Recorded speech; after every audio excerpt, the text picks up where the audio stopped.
I would like for you to speak about that RPSG phase from your own perspective. I feel कि आपको एक fair chance नहीं मिला to explain your part of the picture from that phase.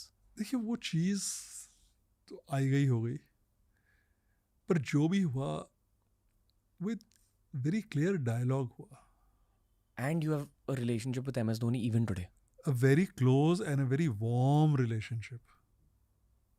देखिए decision right हो सकता है या रॉन्ग हो सकता है, ये तो वक्त ही बताता है कि सही था कि गलत था, पर डिसीजन लॉजिकल था या इलॉजिकल था वो एक पॉइंट मैटर करता है.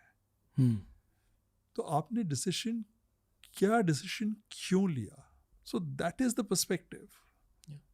एंड मैंने उस टाइम भी कहा था, मैं आज के दिन भी कहता हूँ, and that is very common. I mean that is something that I have felt through out every interaction with Mahi. I walk away learning something. कुछ न कुछ मैं सीख के ही आता हूँ. अभी वो एक दिन हम कहाँ मिले पता नहीं, वो मेरे लड़के शाश्वत को समझा रहा था कि तुम क्रिकेट से ये सीख लो, ऐसा करो, ऐसा अपने बिजनेस में करो. ये जो वार्मथ है, ये जो फीलिंग है, ये जो एक स्पिरिट है, बड़प्पन है जी. ये बहुत बड़ी चीज़ है. Can I tell you something on a brotherly level rather? I kind of feel sometimes the media is a little unfair on you. That's their prerogative. ये ना मैंने मीडिया में रहकर समझा कि the media just sometimes has some people they're fair with and some people they're unfair with. Sometimes unfair in a good way also. But with you, I feel कि I don't know how do you process it, sir? क्योंकि You know, beyond a point, you just start not letting it impact you. To say कि impact नहीं करता है गलत है, impact तो करता ही है, but किस हद तक करता है. And you know, I'm a very self-assured person.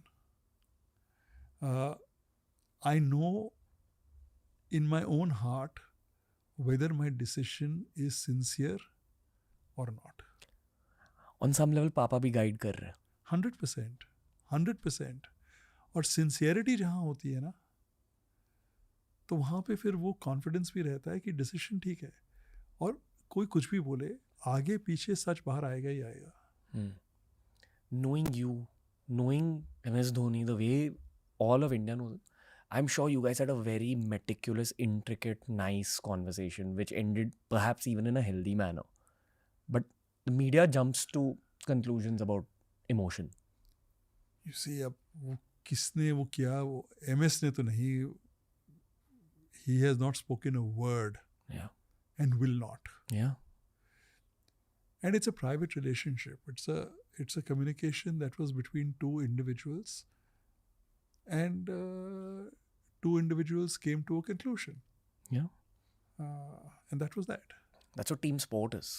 What is important is कि रिश्ता आज के दिन भी बहुत अच्छा है. Which says more than a random media narrative from years ago. Exactly. Sir, बहुत मजा आ रहा है आपके साथ. Like to break away from this whole conversation. बहुत सही लग रहा है आपसे बात करके.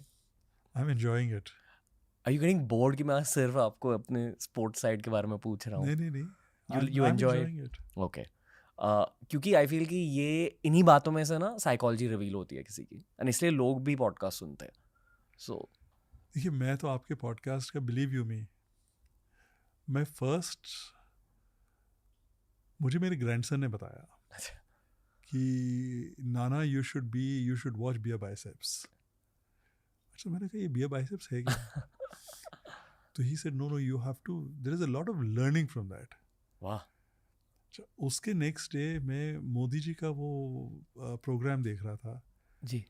तो उसमें मैंने देखा कि आपने जिस हिसाब से उनको क्वेश्चन किया, and that time I didn't connect you with Beer Biceps. तो फिर मैंने कहा कि अच्छा, इनका तो जरूर फॉलो करना चाहिए. Thank you.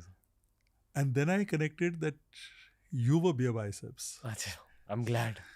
Since then I have been following it and I am loving it.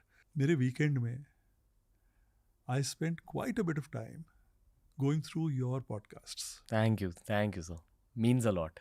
Yeah, it's and मैं आपको इसीलिए आप देखेंगे मैं कई बार कमेंट भी डालता हूँ. I can't help but put those comments. No, thank you.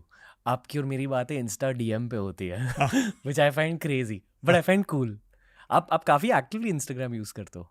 बहुत ज़्यादा तो नहीं बट हाँ. मतलब you use it more than like my parents, I feel, which is nice. I liked the episode with your mother. Oh, thank you sir. वाह. और उनको देख के एक चीज़ लगा कि वो आपके तरफ जब देख रही थी तो इतना ढेर सारा अफेक्शन था और एक प्राइड भी थी जब वो आपसे बात कर रही थी. तो वो सिर्फ एक मदर के ऊपर या फादर ही एक्सपीरियंस कर सकता है. Thank you sir. She inaugurated this studio. Oh, wonderful. Yeah. तभी अच्छा चल रहा है. हाँ जी sir. Like her blessings are there with me and हाल ही में ही उनकी बात हुई थी शो पर. I feel कि actually वरुण धवन के साथ हुई थी. We were talking about his mom as well and how both our moms are responsible for our confidence levels. कि वो भी बहुत confident, मैं भी बहुत confident हूँ. Sometimes stupidly confident. And I feel कि जो कैरेक्टर होता है किसी इंसान का comes from your parents, right? 100%. अगर आपके पापा आज हमारे साथ होते, what would he have done to LSG? Or do you think you're an exact representation of what he would have? No, I'm not an exact representation. I think differently. I react differently. I don't know what he would have done. But all I know is he would not have been satisfied with reaching the playoffs twice. To give context to the audiences, जब मैं इस podcast के लिए research कर रहा था, आपके पापा हमारे देश के शायद one of the most iconic business people of all time है. हमारी जेनजी ओरिएंटेड जनरेशन ने इतना ज़्यादा नहीं सुना है उस पूरे फेज़ के बारे में. For example, I don't think Gen Z has too much context on Dhirubhai Ambani, your father, you know, and those people from that phase have actually created the India we know today.